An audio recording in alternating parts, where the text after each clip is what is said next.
Well, Good afternoon, good morning, good evening, wherever you might be in the world. We have Craig, Mark, Bruce, and we are honoured to have Tridge with us yet again. you just can't get rid of me. No, Well, we've wouldn't want tried. to either. I think people in the comments. I can't go to the comments because it's because I can't when I'm on mobile. I can't answer them. But people talking about the picture I made up earlier for the thumbnail. Yeah, it is me. It's me, Bruce, and Mark being arrested by the police in that picture. But anyway, now Tridge. Just before we started, and just before the power went out here, and I went to this mode, was talking to me on that thing, Discord. That's right, that's the thing about X-Plane, and he's going to try and perhaps lead me by the hand through some X-Plane stuff. I need to. Hello, Dan. Hello. Just got video. Hi, Johnny. Stuff that that I need to find out about, and it's to do with connecting X-Plane 12 to ArduPilot in a more well, getting hold of the VTOLs, I suppose. That's about it, isn't it, Andrew? Yeah, a little more than that. So this is something I didn't realize I was coming on the show this morning until like 5 minutes ago. And I only started on this effort towards X-Plane 12 just before bed last night.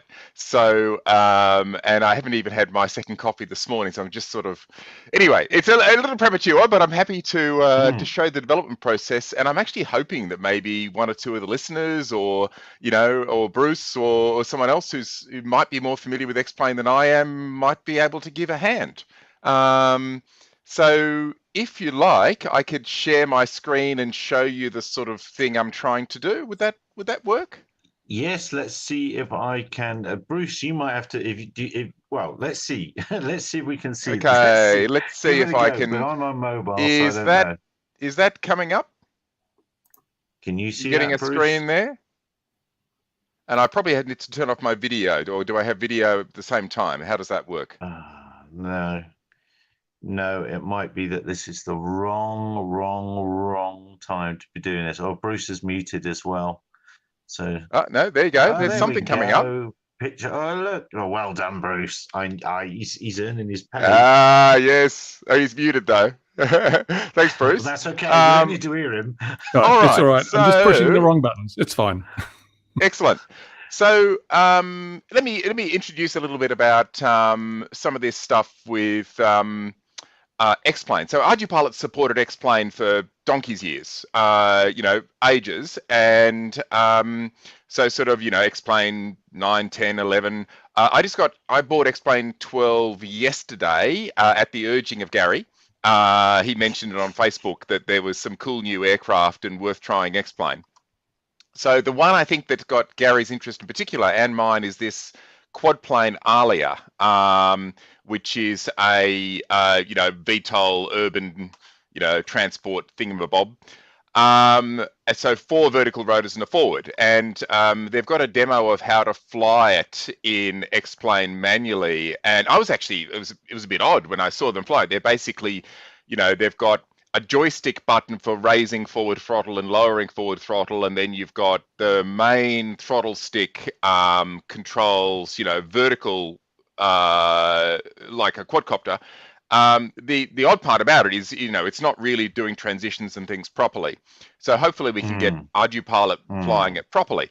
But the real trick is, up till now, ArduPilot has controlled X-Plane using these methods, this sort of thing that sends data using these structures, and what's called the main, like aileron, elevator, rudder, is using the flight con for flight control, and then it does a little bit of extra things for these DREFs for flaps, but really it's all based on these sort of structured methods from the very, very early days of X-Plane.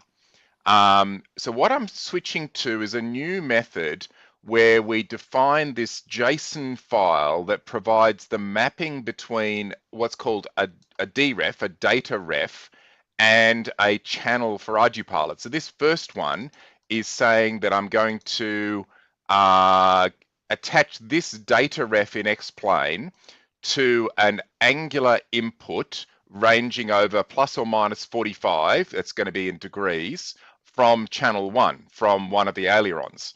And what you need to do to understand this stuff is to use this wonderful little tool in X-Plane. There's a plugin, and this plugin is the data ref tool. And so within the data ref tool, you can do searches. So I can look for everything with, the substring THRO in it. And then, I don't know if you can see it clearly, you can see all the things that are changing. So I've set it up, this little button to say, only show me the data refs that are changing. If I turn that off, and I get rid of this, you can see that there are 9,632 data refs. So basically every little component of this aircraft, 9,600 names of things that one can twiddle. But some of them are things you can actually input and some of them are just outputs. And it doesn't really distinguish between the two. So that's my first puzzle for your listeners.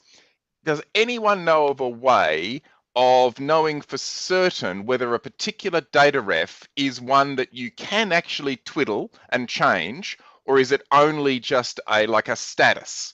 Because we need to winnow down. We need to create this file for each aircraft, like the ALIA.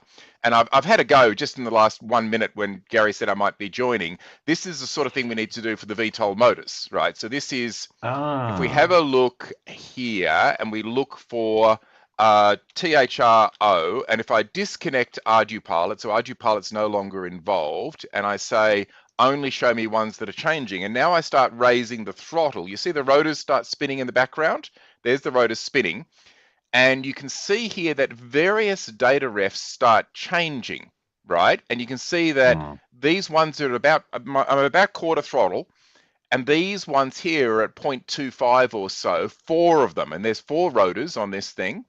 And so maybe the one you need to use is sim flight model engine ENGN underscore THRO, right? So what you do is you copy that name and you bring it across and you put it in the JSON like this, and ArduPilot will then map that onto channels 5, 6, 7, and 8, which is the channels for VTOL motors, right? Now, maybe I can then make that actually control those rotors. As I said, it's the first time I've actually tried this, and I was just flying this as a cub, which means channel 5 is actually flaps at the moment. Servo 5. So I'm going to change Servo 5 function back to being a motor. And so now I've got a quad plane with 4 motors on, actually I better check channel 6. It was also a flap. So channel 6 is going to be 34. All right, I've now got channels 5, 6, 7, and 8 for quad plane motors. So why don't we try something crazy and see if we can run a motor test? And the chances of this working, and so this is now, that should send output to each of these motors in turn. All I need to do is lower that throttle down, and then I'm hoping, is it actually, they're not still those motors, but what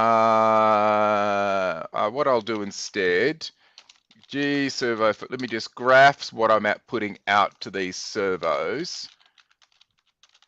For those that don't know, Shreej in the ArduPilot community is legendary for solving stuff during. Well, yeah. Hey, I reckon they're turning. I reckon they might be turning. I reckon, but I think it's fighting it. I think we've got. See, they're sort of stuttering. Yes. Right. Yes. What I suspect is happening is that it's taking input from both the joystick and from my control. So I probably need to set, you've got these funny things called overrides, right? So if we look for all the overrides, and if I look for the non-changing overrides, there are 79 overrides available in this model. right? So these are things that where you're saying, so there's a thing called override engines, override control surfaces, override joystick. So I'm going to try override. I'm going to put in both override engines and override throttles, right? And then I'm going to see whether if I mark those as override, hey, it's spinning. It's spinning. The rear motor's going as well. Yeah, ignore that. All right. So what I'll do is I'll put it back to normal. And now, which way do they spin? Is it? Let's see. The front left one is clockwise. It looks like front right one is counterclockwise. All right. So let's go for broke. Let's arm it. You know, I think this might be the end of this poor little aircraft. We're likely to end up with an inferno. So I know they've got a Lewis script running in there in X-Plane too. Yeah, I haven't looked at that yet. Yeah, I noticed that, but haven't looked at it. So what I'm now doing is a lot of power. Well, it's only putting on a small amount of power. Why am I putting on so little power there when I'm going to put it into Q stabilized mode. So and now it's just going to go up to full throttle there. So it's only put it up to like 1800 or so. And it's not, you do obviously need a lot of power to get up there. And notice it's jittering around like crazy. My graphics is obviously quite unhappy there. So why is that only getting to 1800 or so in Q stabilize mode? And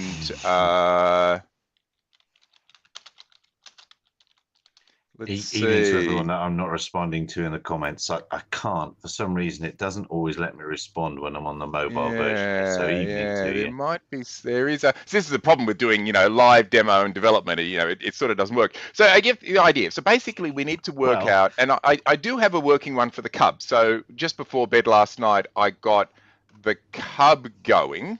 Right, so X-Plane Cub, I got this working by overriding two ailerons, a vertical stab, and it's very inconsistent, right? The ailerons are called Model 2 wing aileron 1 degree. The horizontal, the elevator is not, there is a variable called elevator 1 degree, and logically you would think it would use elevator 1 degree, but no, it doesn't. It uses sim model controls HSTAB1 ELV1 def. And it's not an array. Yeah. And then the same with the rudder. And it's just, I would love it if there's one of your listeners who knows a lot about X-Plane can put me on the straight and narrow regarding why these things are just such a mess. And then the gear, right? On some models, it's treated as like a steering control. On this one, it's tire steer actual degree. And then the flaps are under a different scheme again. And so it's the inconsistency between models that really gets me. Let's just try and let's force the thing to put on throttle just so we can get a fiery crash. What I'm going to do is put PWM min. So all rotors are going to be at least 1800 and 1900. Let's see if it's, so it should be putting on, okay. That should be putting out, what are we getting in those throttle? What are we overriding on the alia? Let's see. ENGN underscore throttle. We are giving them 0.9999. Maybe it goes above 1. Maybe we need to, let's give it range 2 so it can go double, or maybe we need to control the RPM directly. So I'll reboot ArduPilot to reread that little JSON file. And so now it should be outputting 2 to all of these motors, and they are spinning. I wonder if we're spinning in the right direction. Maybe you have to actually put a negative. Maybe we might be forcing it down towards the ground. I think there's an obvious solution. We just need more parameters in ArduPilot. Oh, indeed. That's right. The 1200, or in fact, you can have over 2000 if you enable all the features. are some really good delivery drone parameters about to hit the streets. The handbrake. Chris says take the handbrake off. Yeah, that's right. Well, oh, the that's package a drop possibility stuff actually. it's I don't think it is. It's not. In my It doesn't experience of need it, it. it's not. No, It it could be doesn't. collective pitch. It could be that they actually you're supposed to run them at a constant RPM, and then they may be. Is there any collective pitch on these things? So No, this is where I've only just opened up. So this is no. the Alia, right? This is the Alia 250. model, and it doesn't actually show us having any ailerons. So it's all done with that Lua script, and I haven't yet looked into the Lua script. You see, it's got no ailerons here, no elevators, etc. And you know, it's got this Where are a you little bit picking of. that screen up from, Tridge? Oh, this is called Plane Maker. So you have to open in something Plane called Maker. Plane Okay, Maker. okay, So you've yeah, got this yeah, Plane okay. Maker, and Plane Maker allows you to edit the model, right? So there's our Alia, and you can go under the expert, which is really a joke for me in X-Plane. I'm not an expert on X-Plane, and you can see the rotors, right? But what I don't know is I haven't yet looked to see whether they're variable pitch or not. If they're variable pitch, it could be they're fixed pitch. They're fixed. All right. The cool cat and the people are asking as a gaming channel, but the point of this is that you can simulate in quite high fidelity and explain what would happen in the real world. ArduPilot can set up aircraft very nicely in that other one. I've forgotten the name of it. Yeah. The model airplane one. Oh, Real Flight, and others, Gazebo, and JSB Sim, and there's lots of different ones that. But for nerds like me, I like to imagine what the delivery drone flights or whatever flight might look like, and I simulate it in that. And the handling of VTOL aircraft in X-Plane. X-Plane is a bit weird in some ways. It isn't all that great now, and Tridge is solving it. And if, let's say, you had a use case, a delivery drone use case where you might want to simulate lots and lots of your delivery drones flying down routes, then you could then try that and have 3 or 4 pilots operating them and pull in data from elsewhere if you had such data, and you could look at it in real time. You can pull in ADS-B traffic in very easily into X-Plane, so you can pull in other target tracks. So it's very cool. Oh, the reason I haven't put a lot of effort into X-Plane for this type of thing up till now is this number we're seeing in the top left. This is the frame rate.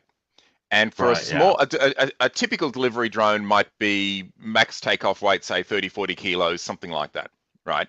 And at those scales, you really need the control algorithms to be running at, a couple of 100 hertz. 100 hertz you might get away with.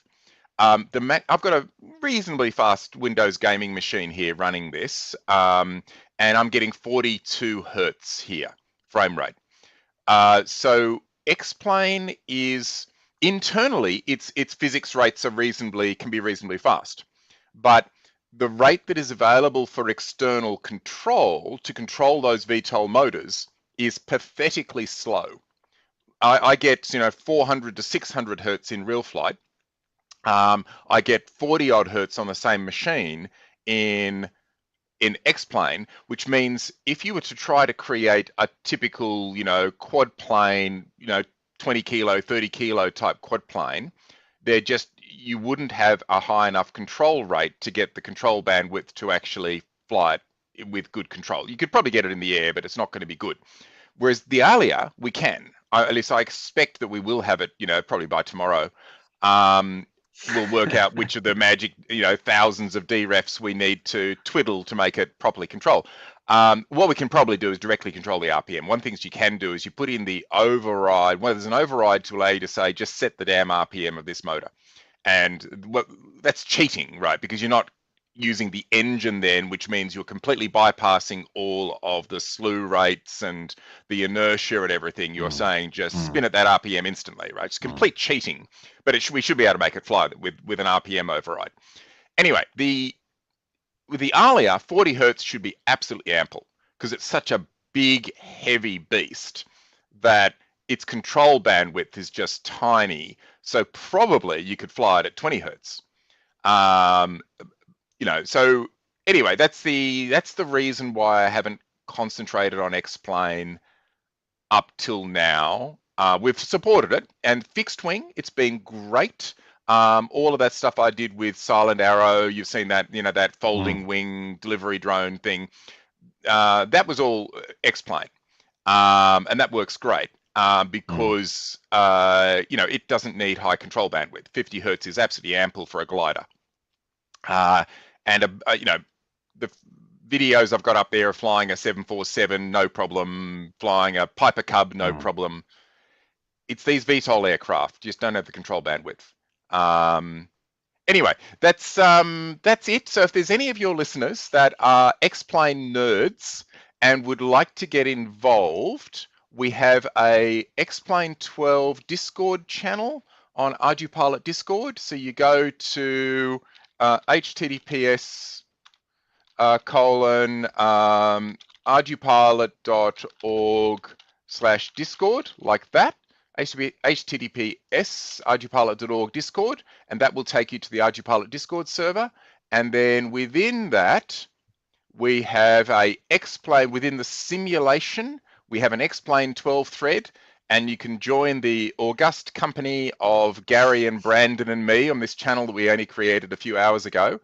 And you can tell me what an idiot I'm being about data refs and why I should do it totally differently, because I am sure I completely misunderstand all this stuff and I'm doing it totally wrong.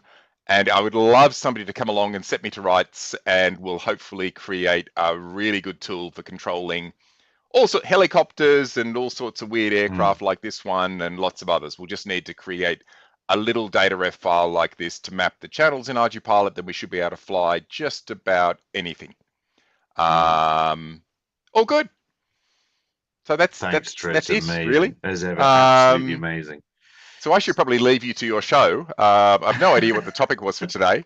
It's going to be basically SORA, which is oh, okay. Well, there's many things. There's many things rearing their ugly heads in the. Just going through that at the moment. I'm going through because we've got a bushfire project where we're trying to do a BV loss. So we're doing a SORA application with CASA for BV loss. But I'm very new to the whole area, so a lot of learning to do. Well, Craig's a safety expert and things like that, and should be able to help with all that sort of thing. Hang on, I know. Excellent. I need a model to demonstrate, and I should have made this earlier. Can you see what I'm making with these matches here and what I'm moving around? Soccer goalposts. Goalposts, yeah, that's right. Yeah, exactly. Yeah. So there we are. That is the 3D representation for people that need to understand. SORA is good, says Philip. Hello, Philip. How are you, mate? SORA is good. Is SORA good? Is SORA 2.5 good? Is changing things all the time good? What are we going to say? Who wants to go first on that topic? No one. That's a resounding silence. Nothing to say about SORA. To say whether it's good or bad, you've got to have something to compare it to. I mean, it's the only game in town for BV loss, at least in Australia. So, it's the best there is, it's the worst there is. It's what it is. Why does people forget that recreational flyers are doing BV loss all the time? It's not SORA isn't the only game in town. Just being sensible works pretty well. Oh yeah, but they've got a person in the cockpit, so that's nice and safe. No one can get hurt. Who? Well, if there's a person in the cockpit, it's safe. Yeah, but we're flying FPV beyond visual line of sight. No problems at all. Not me. No, of course not. No, nor me. Well, it's just, I think, Mark, you lead the way. What do you think the disquiet is being caused in the UK? Oh, no one's. You all said you wanted to talk about SORA, and now you don't want to talk about SORA. The problem I kind of have with everything at the minute is that we've had the fear of God put into drones for so long now. We need another organisation. It's getting crazy. Why do we need so many organisations involved in all this? As Bruce would say, you just need a sensible rules, and it could all be done. I can't keep track of it anymore. My brain's just gooed out. So yeah, for me, it's just crazy. But flying BV loss is a bit of an art. It is a different skill set, and I should think Craig is probably the best one for that. Yeah, so I mean, on SORA, thank you, Gary, for earlier on describing me as a safety expert. As a bit of a stretch, but thank you. So SORA, it obviously it's been conceived and involved at JARAS level for many years, and it's expanded out across the world in a number of areas, and it's just an expansion of risk assessment principles generally. And I can see there are different views on it, and there are going to be a lot of different views at the moment, because obviously EASA is going through, or JARAS is going through this consultation which is rolled out, which everyone's looking at, the 2.5 version of SORA, and then so I've yet to have a real opportunity to look at it and see what it's about. I was doing a bit of research tonight, but I think there's some interesting viewpoints on the panel about, Bruce is talking about there's already pre-existing examples of BV loss taking place at various points around the world. That's fine. I think SORA, in the context of where I'm coming from, as somebody who's got a background in complex BV loss operations, large aircraft, unusual configurations, wanting to do BV loss type operations, SORA is a solid framework to start out on in terms of achieving BV loss, because ultimately BV loss is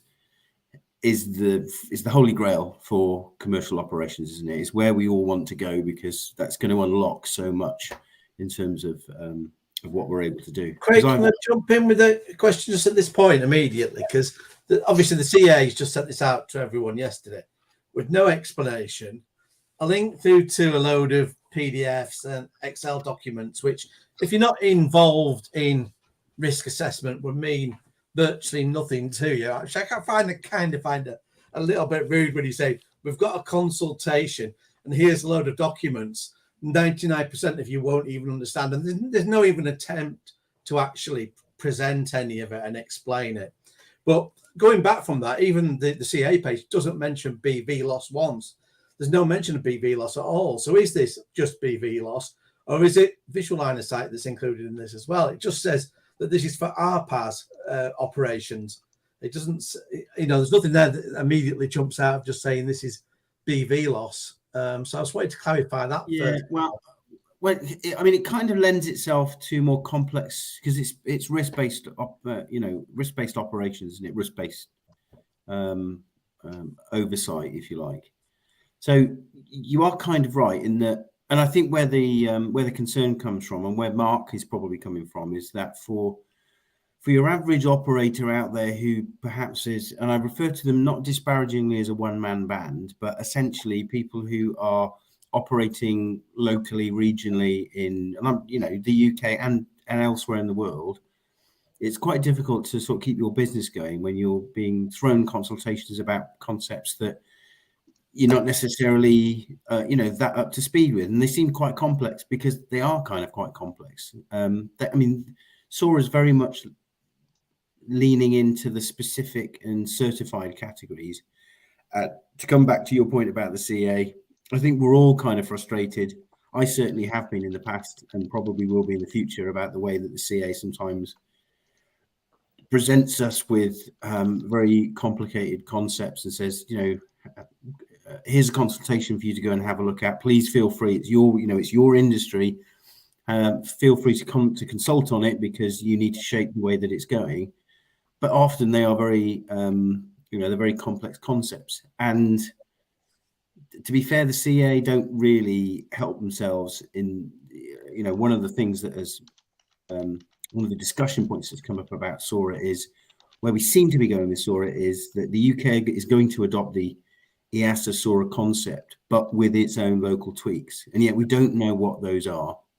We don't know there's no indication at the moment. A, we don't know what they are, and B, we don't know when they're going to apply. So there's a lot of people in the industry at the moment thinking, is this like imminent? Is this, when EASA roll theirs out, are the UK CA going to roll theirs out a week later, and suddenly we'll be presented with like we were with the CAP 72 document reissue in December.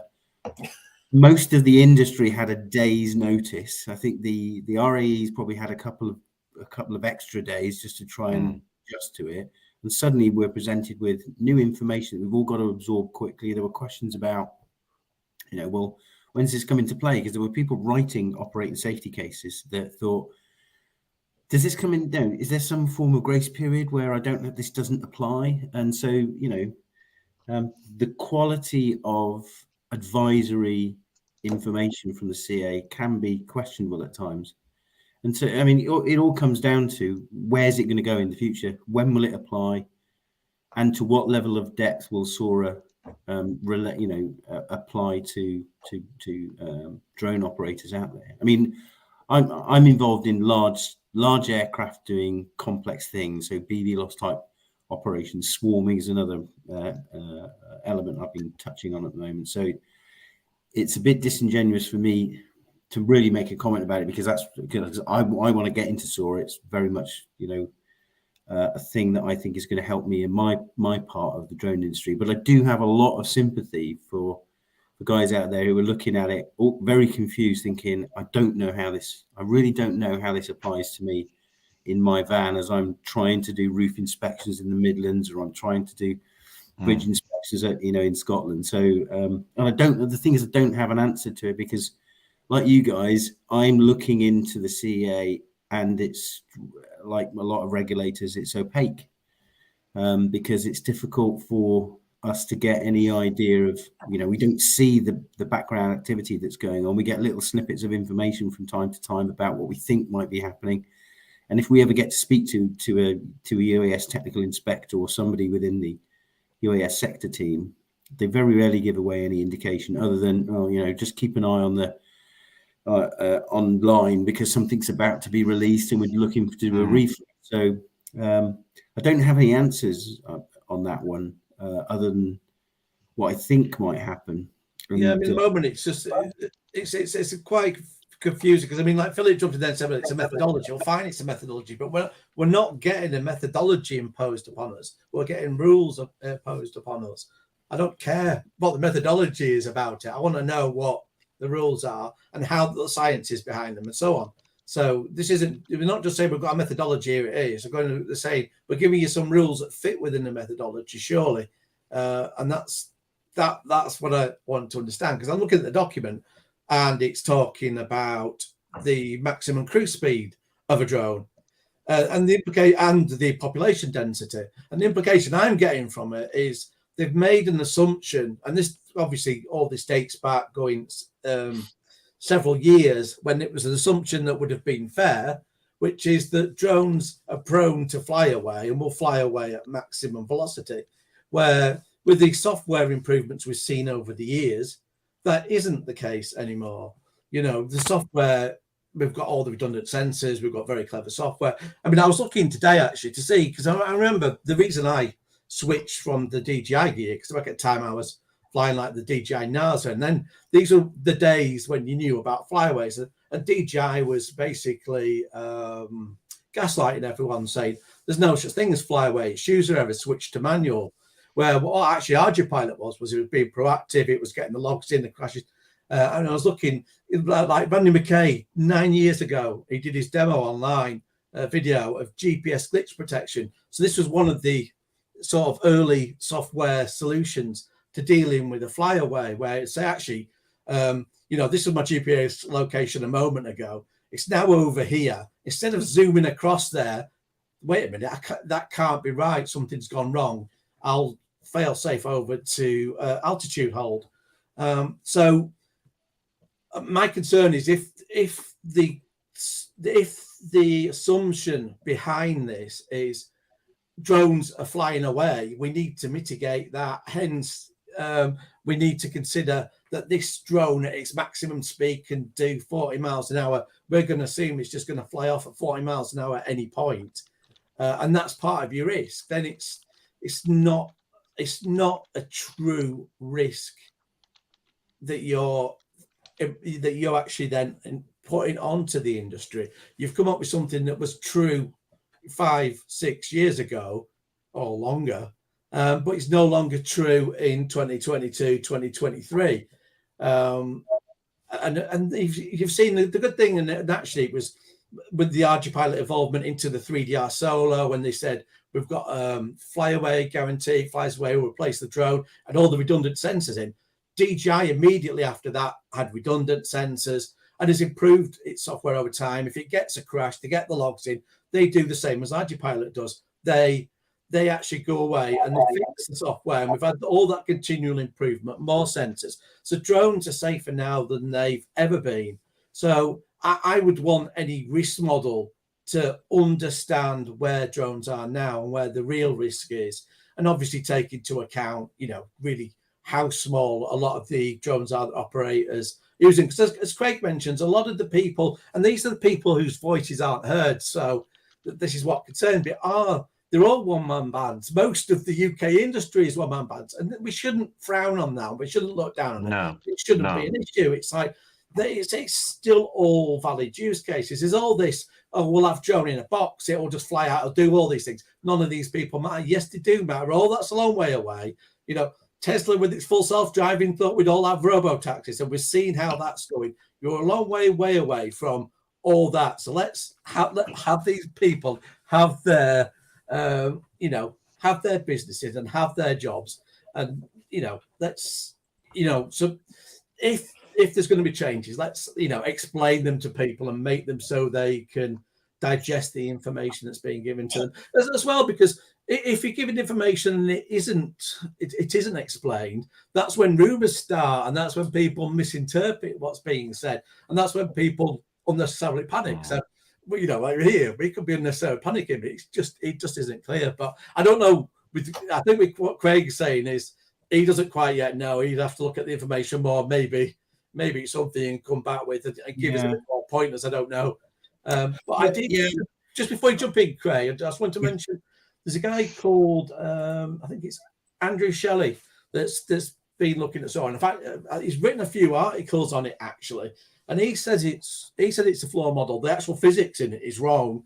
First regulator got it wrong, and basically other regulators past have just, they've just accepted it because it's big. And that concerns me again, because we all know that the 240 gram limit started off from the FAA with Google Wing putting that through. And I know it's Google Wing's one of the people involved in this SORA. So it's like, are we actually getting proper science in there? Or are we getting people, playing games again and overstating the risk? So yeah, at the moment, I don't know, but I kind of want those reassurances from somebody of, the industry isn't being railroaded into some nonsense again. The kicker is, and this is where it gets really interesting. So I have an OSC in at the moment. Thankfully, I can keep the risk assessments as it was. So my swarm stuff's going through, and I can keep that. And there's no need to change, thankfully, yet, Craig. I think the 31st, they're looking at doing the stuff. But when they say the UK is going to adopt SORA, there's no point in us doing the consultation on it because we don't know what the UK is going to do to it. We have no idea at all. And what bits are they going to take? What bits are they going to ignore? And I mean, I've been looking recently because the CAA are saying they're probably going to ban overflight. It looks like we're going to get a ban on overflight. So I've been looking at drones and what they'll do to a person should they fall out of the sky. And we know that the 250 grams rule comes from wing, which was part of the army shrapnel, wasn't it? So a 250 gram solid object catapult through the air, hits you, leaves a big hole in you, and at a certain point, 250 grams was considered safe. So we move on, drone technology, and then there's a great report online from a SORA. I forget which university it is, but there's a great report, and it talks about aircraft like the Phantom 4 Pro, which is now old school. So 2019, we're talking. The Phantom 4 Pro is old school, and we were always told if this falls out of the sky, it's going to kill you. There's no ifs, buts, or maybe. We're told that it's going to hurt you. This report, they did 512 impacts using, I think, 6 different aircraft up to about 6 kilos in weight. So they didn't just stick with the Phantom 4 or the Mavics. They actually went up in size. And what they came to the conclusion was when you read it is, yes, a drone could possibly kill you with the golden shot. However, you are more likely to get lacerations or get impacted. But because a drone is not a solid object like the CAA would have us believe, or BALPA, they put their solid object together, a bit of glue. A drone's not a solid object. What it does is it actually has crumple zones kind of built in because the frame is plastic or it folds and everything. It actually has give in it. So the chances of it actually doing you, actually sadly killing you is actually really, really rare. And let's not forget, it's still 20 odd years since CAP 722 appeared, multi-rotors. We've heard that there were flyaways, there have been problems. However, show us, sadly, I'm going to say, show us the dead bodies, and there aren't any yet in the Western world.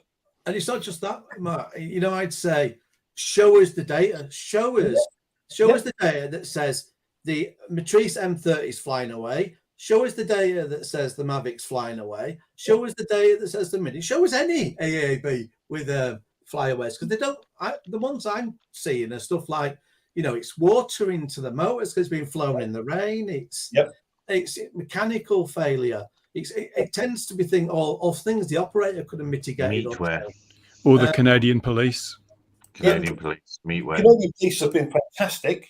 Thank you, Canadian police, for showing what happens when a Cessna 1722 and an M210 meet. And just jump in with one concern on the SORA, because I mentioned it on Twitter, and I was just trying to get some views from people who know more about it or are actually involved with it, with doing work in Europe. And there's a guy in Ireland that says it's added €10,000 onto his costs in buying parachutes.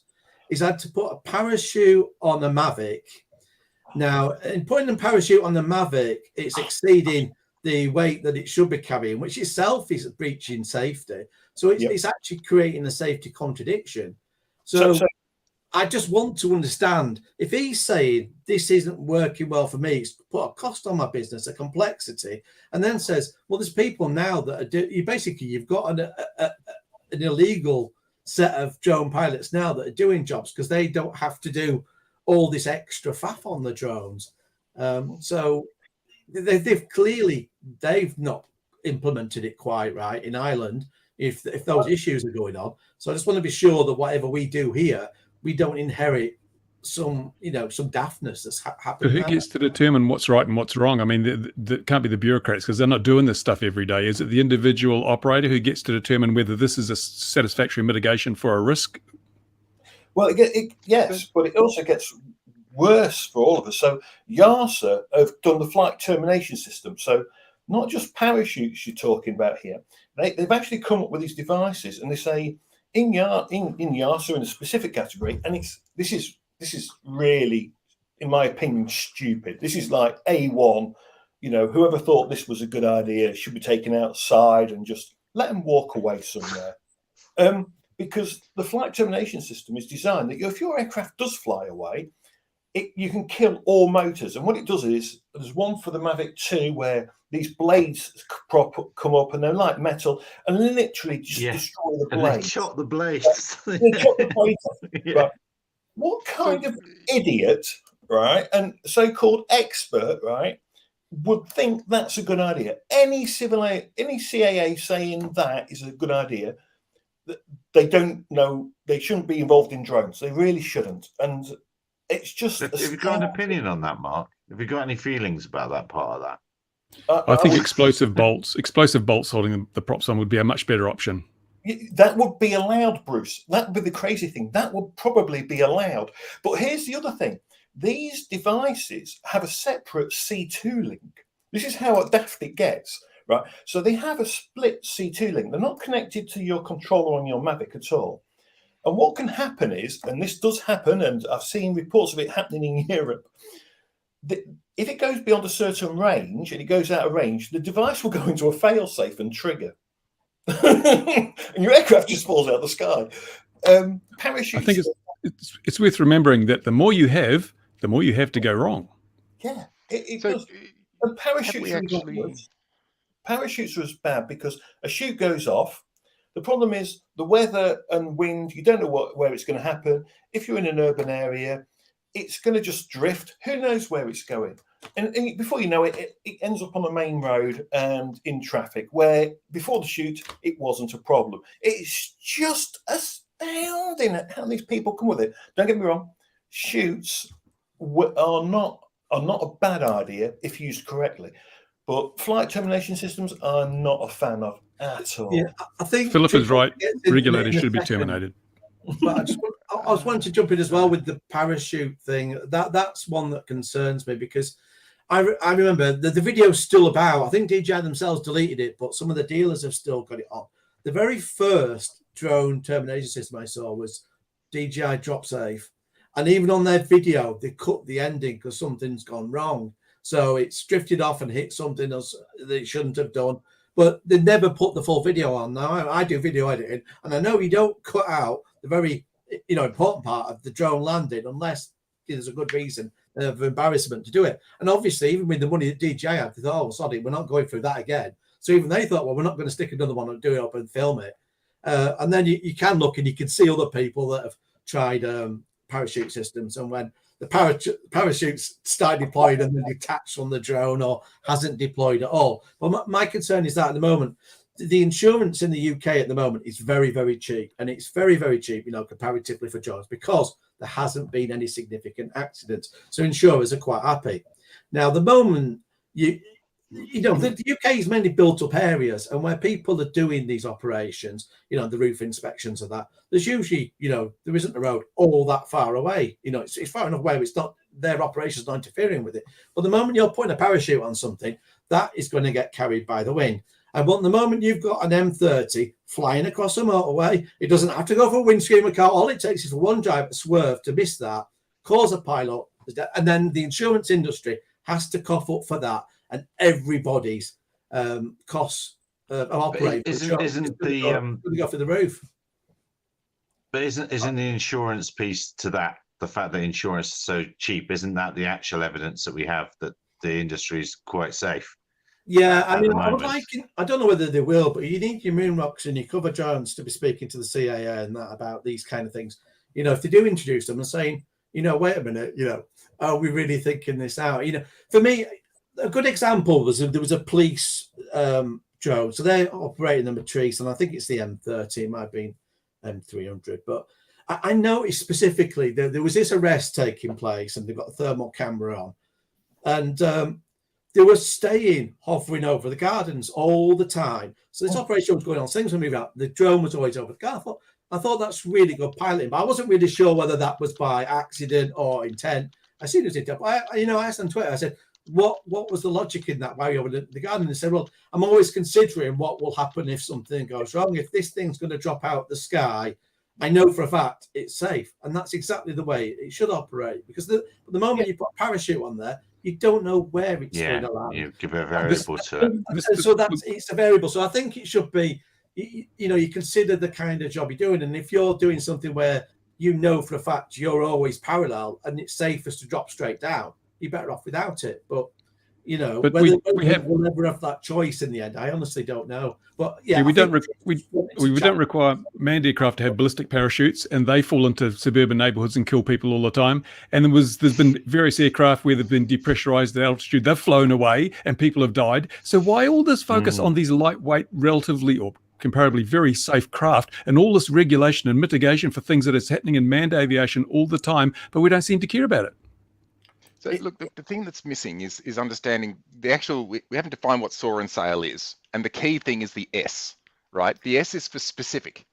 So the point of SORA and the point of SAIL is that it is specific. So specific operations risk assessment.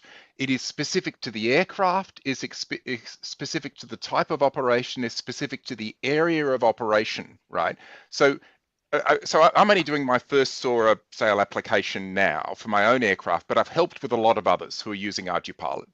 And the key to it is the S, the specific, right? So you come up with you get this risk assessment, you work out what all the risks are, you're flying out in the middle of Australia, there's no one around, it's a completely different kettle of fish to if you're flying over freeways and over houses, etc., right?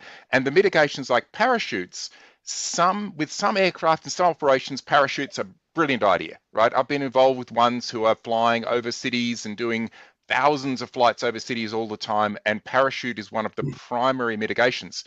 And the way it works is you work out the specific risks, again, specific, right? The specific risks of the operation, the aircraft, the operator, the number of operations, etc., right? One thing people need to understand, when people do get one of these applications, I'm helping companies that are doing hundreds of thousands of flights a year, even up towards the 1 million flights a year under these systems, right? Over cities. And at that level, the numbers start multiplying up, and they literally do the maths in terms of volume of airspace, number of users, number of people on the ground, and they multiply all those probabilities together. There's people who consult for, CASA and FAA and others who do that maths, and they say it's acceptable to have one incident at this level per X many years, right? And they work out that maths, and they say you need the following mitigations. And sometimes a parachute is the right mitigation. Sometimes a parachute is a terrible idea. And for all the reasons that have been given, and in many of the operations, you propose a parachute and you won't get it. You won't get your BV loss application through because the parachute is just not suitable. So I should say the essence specific, I come to this from a software engineering point of view. What we do when a company approaches us using ArduPilot for BV loss, they're doing their SORA sale assessment. They've gone through the first process to work out the basic risks, who is at risk, aircraft, people on the ground, other airspace users, etc. Then they come to us to do the mitigations. And we've got a whole suite of mitigation methods in ArduPilot. One of them is parachutes, but the most common one that people do now is actually a Lua script. You develop a Lua script that is specific to that particular aircraft by that operator in that environment, right? So I've got an example one here, which I think it might actually be instructive to show what actually happens when you have one of these applications. So I also think we haven't actually defined SORA and SAIL, so specific operations risk assessment, and SAIL is the integrity level. Specific, what's the A? Oh, damn it, terrible at names. So you've got in SAIL is basically, levels of risk, and SORA is your assessment. So can you guys see my screen at all there now where I'm trying to... Okay, is that seeing it all? So this is a Lua script we developed for Alta UAS. So this is a quad plane, BV loss quad plane. And this is what came out of their assessment process. They needed the following mitigation. When an engine fails, it needs to send a warning to ground station, start prioritizing airspeed, glide back towards home location rally point. If the aircraft drops below a certain altitude, do this. In other words, this is an aircraft-specific mitigation script that gets loaded into ArduPilot to change the behavior to meet the particular risk assessment that they've been through for this particular very large quad plane, right? And then this down here is just translating this requirement into code, which is loaded on that specific aircraft. And it, for example, it does, you can't assume that the RPM sensor on the engine is going to work all the time. So it detects loss of forward thrust, both via the RPM and via vibration levels, which look the specific vibration levels for this aircraft. It knows if the vibration level's below this level, no matter what the RPM sensor's telling you, you've lost that forward petrol engine, right? So that's the type of process people actually go through. I'll stop sharing there now. Get off my soapbox. But the S in SORA and SAIL, the specific is the key. You have to assess each of these specific aircraft, specific environment, specific operator, what is your concept of operations, how often are you flying, all of those things go into it, the weight of the aircraft, lots and lots of things. If you don't come at it from the specific point of view, then in the current regulatory environment, you don't have a chance.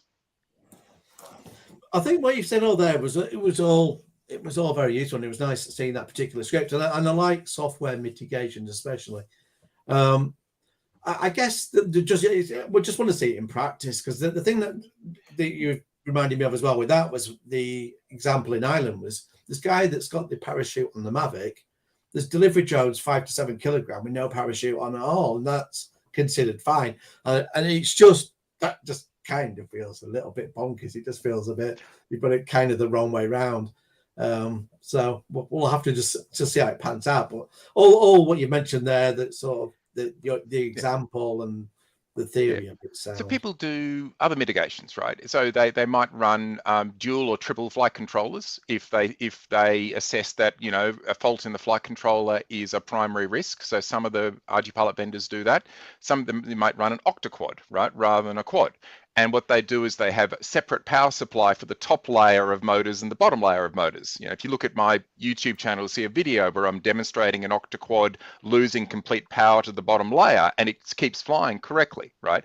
And so with redundant flight controllers and, you know, 2 layers completely independent, so you can fully navigate with 1 layer out, 2 separate CAN buses, 1 CAN bus top, 1 CAN bus bottom, those types of mitigations reduce the risk. You've got to identify the possible failures, and you might be able to convince the regulator, I don't need a parachute because, right, it's essentially 2 aircraft sandwiched together, right? And the chances of both aircraft failing at the same time is low, right? You've got 3 flight controllers, separate CAN buses, separate power. It helps, right?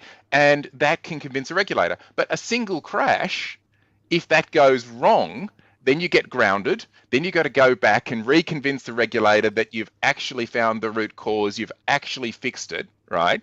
And you might have to fit a parachute, right? Or you might have to come up with some other complete scheme. So these schemes, they're not perfect. And the assessments on paper do not always pan out in practice. There's plenty of, you know, documentation of people who've done these processes, done an assessment, and then it fails anyway. You end up getting grounded and try again. And yeah, MPD, yes, the mean time between failure analysis do come into play. You know, you've got to have things like, obviously, you know, replacing your motors every certain hours. Also, monitoring is very, very important. Monitoring your ESCs, monitoring your motors, having a process whereby you look for temperature deviations from the expected on your ESCs and on your motors. And anything that's out of kilter, you ground the aircraft, right? Because the lesson we learned from crash analysis, where we do a lot of, you know, when people crash, we spend a lot of hours analyzing it, is that usually, if you look back through the previous logs, that there is some sign that something wasn't right in a previous so-called good flights. And this is where the inherent redundancy in flight controllers is a curse. It hides problems. So the good vendors spend a lot of their time on log analysis tools, automated log analysis tools, which find the problems before they get the crash. And they're the vendors that really succeed. If they don't do that, then the problem is if they don't have really good logging and feedback, etc., when they get a crash, they'll have nothing to tell the regulator about, you know, what the cause was. And if you can't tell the regulator why you crashed in really, really convincingly, you are stuffed, right? They're not going to let you fly again, because so the analysis, the data, you know, proper telemetry from ESCs, proper monitoring of all the temperatures, all of that stuff. If you don't have that sort of data, then it's your whole business model is at risk from a single crash. This is crazy. I mean, we're saying we've got multiple flight systems, multiple redundancy here, there, and everywhere. We're talking about craft that are intrinsically much, much safer than manned aviation. You go and fly in a Cessna 172, 1 set of flight controls, 1 engine. There's none of this redundancy required for these much higher risk craft, and we're seeing them fall out of the sky so frequently. If RPAS are going to set the bar, then manned aviation is going to have to lift its game enormously just to keep up. It'll happen. It'll happen, Bruce. It'll happen. It will happen. It has to happen. I mean, the good example there as well with what Bruce is pointing out is the air taxis. You know, and we're seeing those, especially when we're seeing a certain one that looks to be running on autopilot anyway. But you know, if that doesn't have a parachute and it's supposed to be flying people about, then you know, you've got every right as a drone operator to go, well, what's going on here? You know, at least to feel like gripe about it. But the Lear that Andrew was flying earlier, or trying to fly, I'm sure will do a lot better. And that was a great flight for me in the morning. Didn't crash. But they're clever. They're going bullets, bandages, and beans. They're not going. Okay, it looks like it is in its flying taxi fix, but they're getting ready to sell to the military to use in the military aviation environment, or MAAA, whatever it is. They're not going for the flying taxi thing. We're not going to see that soon. I'm pretty convinced we're not going to see that soon.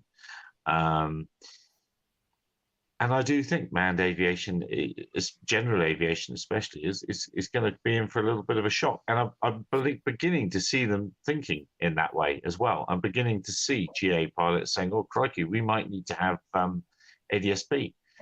We might need to have this. We might need to that. We might need to file a flight plan. Even in the UK, we might need to file some form of digital flight plan every time, which is a thing in a few countries in the world. Just to, when you go mountain climbing, you sign a register to say I'm going up the top of the mountain every day. So it's not, or just to let search and rescue know. So it's not unreasonable that even flying over to a restaurant to have breakfast and back again, you should let someone know where you're going. So should a rescue need to be coordinated, they've got a bit of a clue. It's not unreasonable to ask that of the manned aviation community. Perhaps it's one of the levers that our community can use to say, hey, come on, get with the program. I don't know. Just putting it out there. Didn't manned aviation go, we don't want a DSB in the UK, and they had a little iffy fit? America was really good. AOPA was really good at resisting ADS-B. I'm not actually a big fan of ADS-B, but they were really, really, really good at stopping it happening. And I think it's a bit of a shame. I personally think we should be on to the next technology now. Whatever it is, Andrew's a better, much cleverer man than I to determine what that might be, because I think ADS-B road flares tied to the wing. That's what we need. Flares. Yeah, fair enough. All the flares that you wear, as we were discussing earlier, Bruce. The flares that you wear. We've been an hour and a minute already, so let's just quickly slide on to the next or another thing, which is the sliding of RID in the UK. The Swiss group that's just announced today. Hello, we're coming out to sort out AD. Hello, England, we're coming to sort out remote ID for you, and it will play into Philips Cube ID. Cube IDs are available. And somebody was mentioning in the comments earlier, Tridge, if you could speak to ArduPilot RIDs and what's happening with that. So maybe let's go there first.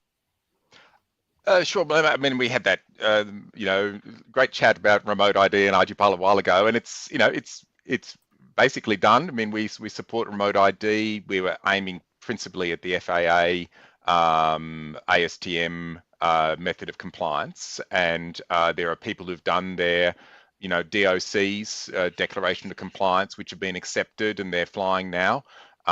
So it's great that the Cube ID has come out. Philip, if you're still watching, do you want to send me one? I don't have one yet. I suspect there might be a package soon. Yeah, it's great that Cube Pilot has brought out theirs. Really, really good stuff. And from what I've heard, nice integration with HereLink, which sounds like a great idea. But I haven't tried it. So I've just got various remote ID modules like this one. If I can disentangle it from the wiring here, it can come with a nice little case. That's a Blue Mark one, the BD200 from a guy in Europe, and Roll. Really, really nice job. He's got several different modules. Is that sorry, Andrew? Is that the? Am I seeing a huge antenna, or is that power? Oh, maybe it's power. Oh, sorry. This is a debug. This was a prototype. So this is a debug cable, and then this is an antenna, right? So Bluetooth antenna and Wi-Fi. Wow. And then this is a this particular series. It's got both CAN and serial. So it can either sit on the CAN bus or on serial bus or both. And then it integrates with the ArduPilot Open Drone ID, Remote ID support. You put this in your vehicle, and you set the right parameters following our guide in our wiki, and you can end up compliant with the FAA ASTM Remote ID system. And In I've been time for flying next it. Christmas, the ideal Christmas gift for AMA members Well, 2023. we were aiming for standard remote ID, which is already in place, right? That's not. So the key thing we were aiming for was the deadline, originally September, then like December, which so that's already passed. So people But that's only for are really already good required to be using it, and they're already flying for the standard ones, right?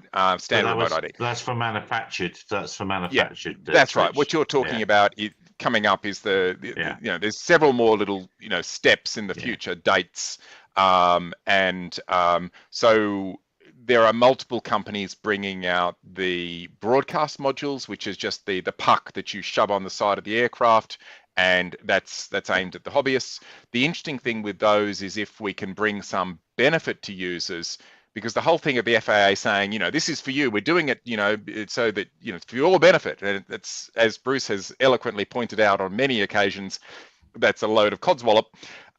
It's not for our benefit. It's for the, I'm sure he uses other words, being a New Zealander, but it's for the benefit of law enforcement and others. But we're hoping that more of these modules will actually bring some side benefit, right? Which is things like, you know, you plug it in and you can use it then as a GPS.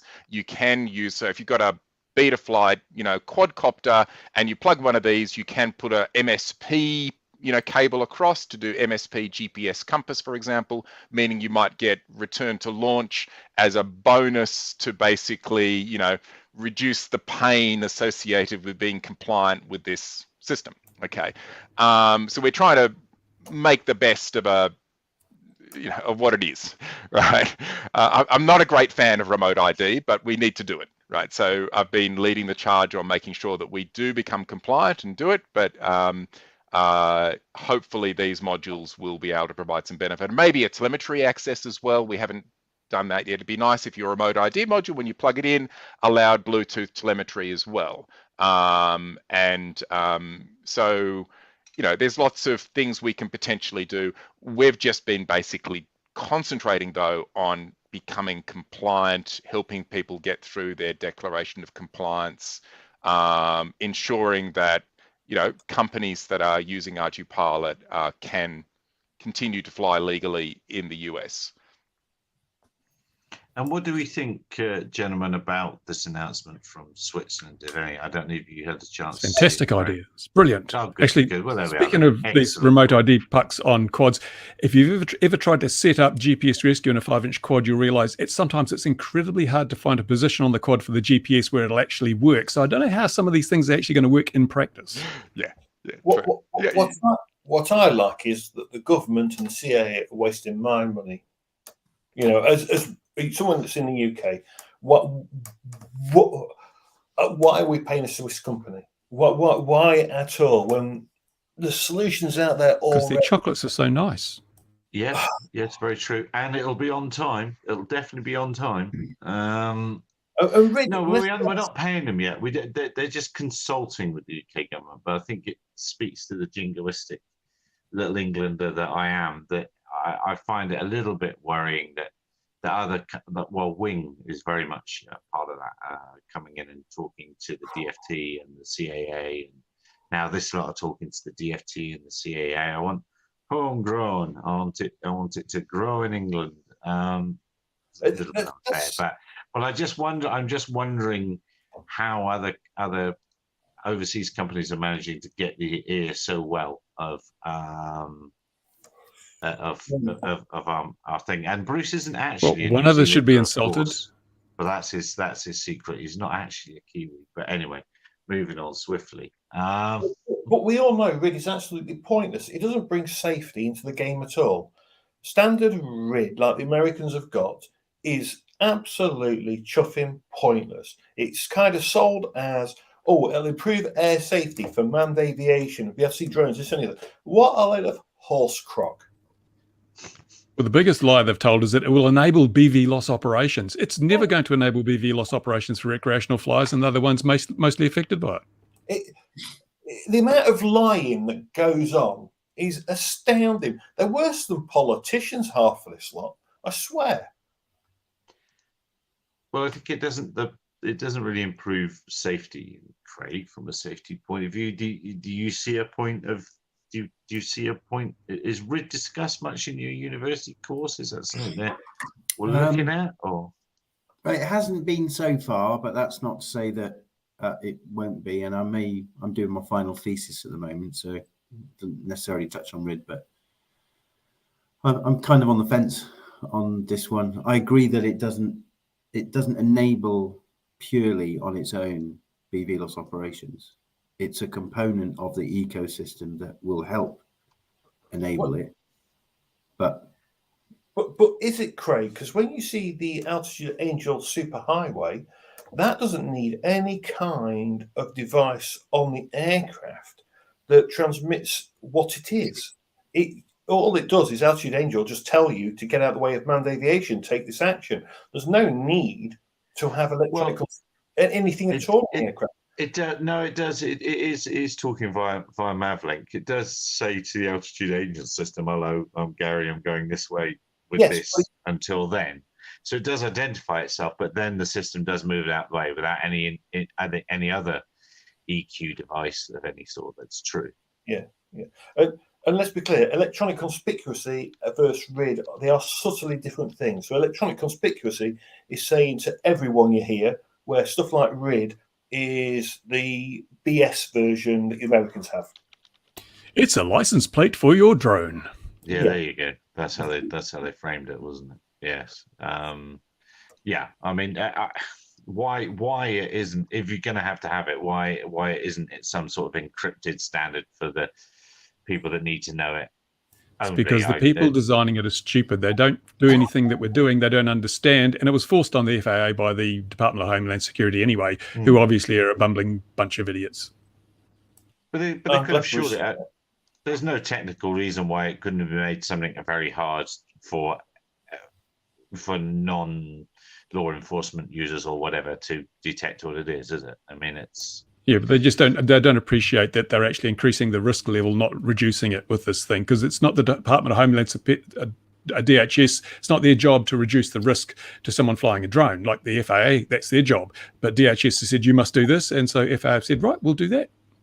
But Sean, that RID fight never really started because they said they were parking it, and obviously they didn't park it, and they kept it running in the background. So they actually didn't allow that fight to roll out because they pretended they weren't going to do it. Disingenuous, is that the right word on the CAA's part, the DFT's part? But yeah, if it's coming, it's coming. It's true.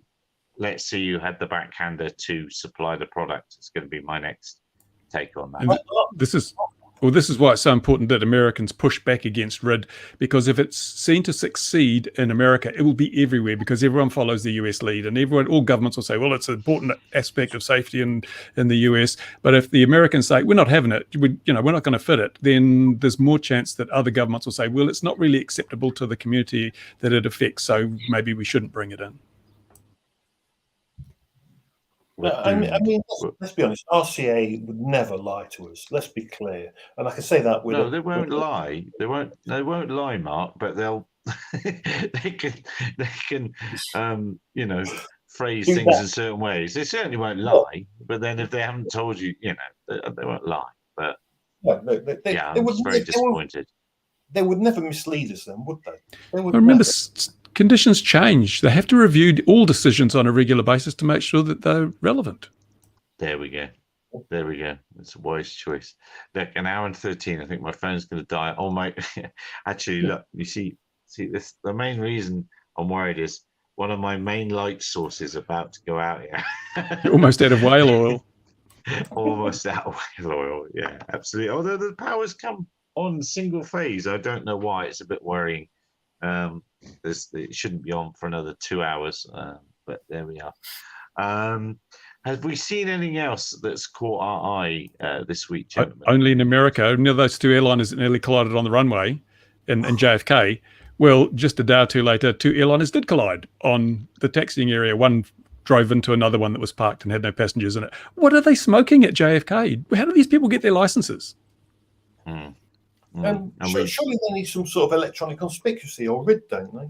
That'll make it. No, it's all no red. It's all no red at JFK. Yeah. It's been quite a slow week, I think. Otherwise, Quite other an than important these. snippet today, Gary. Sorry, say again. It's quite an important snippet today. I asked them over Twitter, and then they've replied. They're quite good that way. But Assure in the US that do the FAA's testing, they put that they call themselves a centre of excellence of the FAA, and they do NASA's testing as well for them as well, and a few other organisations. They said they'll be perfectly happy to do testing for the CAA, UK CAA or DFT. If they just reach out to them, sort out a budget, they'll be happy to crash test the Mavic, well, whatever they specify, like the Mavic Mini, M30, do it in the same scientific manner as they've done for the FAA, which is to use the crash test dummies, do it the same as the motor industry does. So the CAA have got an offer there to actually do some proper science to determine what the actual risks are from a drone dropping out of the sky. So instead of getting rid of overflight or such like, they've got an offer there. They can do it scientifically, do it correct. So At least we could get in-cap ratings. What's that? Sorry. We could get in-cap ratings for the drones. Yeah, it does seem madness. There's not a lot of mass in there. Squishy, I know about the solar thing. It's just that money. Look, here we go. Can watch this candle go light. Ow!